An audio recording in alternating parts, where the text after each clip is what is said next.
یہ واقعہ شام کے شہر دمشق میں ہوا۔ ایک نوجوان خوبصورت لڑکی روزانہ اکیلی یونیورسٹی جاتی تھی۔ اس یونیورسٹی میں اس کا والد ایک ڈپارٹمنٹ کا انچارج تھا۔ ایک دن چھٹی کے فوراً بعد اچانک بادل گرجنے لگے اور زوردار بارش ہونے لگی۔ ہر کوئی جائے پناہ کی تلاش میں دوڑ رہا تھا۔ سردی کی شدت بڑھنے لگی، آسمان سے گرجنے والے اولے لوگوں کے سروں پر برسنے لگے۔ یہ لڑکی بھی یونیورسٹی سے نکلی اور جائے پناہ کی تلاش میں دوڑنے لگی۔ اس کا جسم سردی سے کانپ رہا تھا، لیکن یہ نہیں جانتی تھی کہ اسے پناہ کہاں ملے گی۔ جب بارش تیز ہوئی تو اس نے ایک دروازہ بجایا۔ گھر میں موجود لڑکا باہر نکلا اور اسے اندر لے گیا اور بارش تھمنے تک اپنے گھر میں رہنے کی اجازت دے دی۔ دونوں کا آپس میں تعارف ہوا تو معلوم ہوا کہ لڑکا بھی اسی یونیورسٹی میں پڑھتا ہے جہاں وہ خود زیر تعلیم ہے اور اس شہر میں اکیلا رہتا ہے۔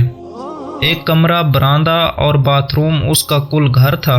نوجوان نے اسے کمرے میں آرام کرنے کو کہا اور اس کے پاس ہیٹر رکھ دیا اور کہا کہ کمرہ جب گرم ہو جائے گا تو وہ ہیٹر نکال لے گا۔ تھوڑی دیر لڑکی بستر پر بیٹھی کانپتی رہی۔ اچانک اسے نیند آ گئی تو یہ بستر پر گر گئی۔ نوجوان ہیٹر لینے کمرے میں داخل ہوا تو اسے یہ بستر پر سوئی ہوئی لڑکی جنت کی حوروں کی سردار لگی۔ وہ ہیٹر لیتے ہی فوراً کمرے سے باہر نکل گیا، لیکن شیطان جو کہ اسے گمراہ کرنے کے موقع کی تلاش میں تھا اسے وسوسے دینے لگا۔ اس کے ذہن میں لڑکی کی تصویر خوبصورت بنا کر دکھانے لگا۔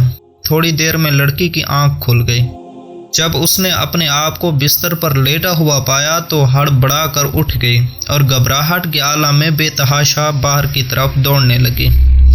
اس نے برآمدے میں اس نوجوان کو بے ہوش پایا۔ وہ انتہائی گھبراہٹ کے عالم میں گھر کی طرف دوڑنے لگی اور پیچھے مڑ کر بھی نہ دیکھا، یہاں تک کہ اپنے گھر پہنچ کر باپ کی گود میں سر رکھ دیا، جو کہ پوری رات اسے شہر کے ہر کونے میں تلاش کرتا رہا تھا۔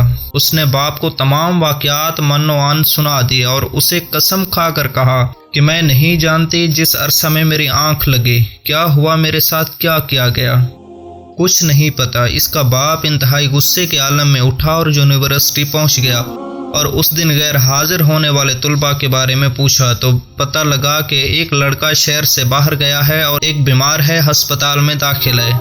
باپ ہسپتال پہنچ گیا تاکہ اس نوجوان کو تلاش کرے اور اسے اپنی بیٹی کا انتقام لے۔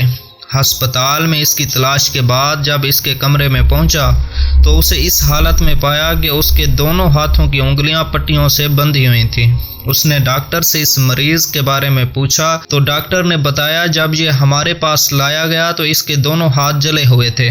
باپ نے نوجوان سے کہا کہ تمہیں اللہ کی قسم ہے، مجھے بتاؤ کہ تمہیں کیا ہوا ہے۔ باپ نے اپنا تعارف نہیں کروایا۔ وہ بولا ایک لڑکی کل رات بارش سے بچتی ہوئی میرے پاس پناہ لینے کے لیے آئی۔ میں نے اسے اپنے کمرے میں پناہ تو دے دی، لیکن شیطان مجھے اس کے بارے میں پھسلانے لگا تو میں اس کے کمرے میں ہیٹر لینے کے بہانے داخل ہوا۔ وہ سوئی ہوئی لڑکی مجھے جنت کی حور لگی، میں فوراً باہر نکل آیا، لیکن شیطان مجھے مسلسل اس کے بارے میں پھسلاتا رہا اور غلط خیالات میرے ذہن میں آتے رہے۔ تو جب بھی شیطان مجھے برائی پر اکساتا میں اپنی انگلیاں آگ میں جلاتا تاکہ جہنم کی آگ اور اس کے عذاب کو یاد کروں اور اپنے نفس کو برائی سے باز رکھ سکوں، یہاں تک کہ میری ساری انگلیاں جل گئیں اور میں بے ہوش ہو گیا۔ مجھے نہیں پتا کہ میں ہسپتال کیسے پہنچا۔ یہ باتیں سن کر باپ بہت حیران ہوا، بلند آواز سے چلایا، اے لوگو گواہ رہو، میں نے اس پاک سیرت لڑکے سے اپنی بیٹی کا نکاح کر دیا ہے۔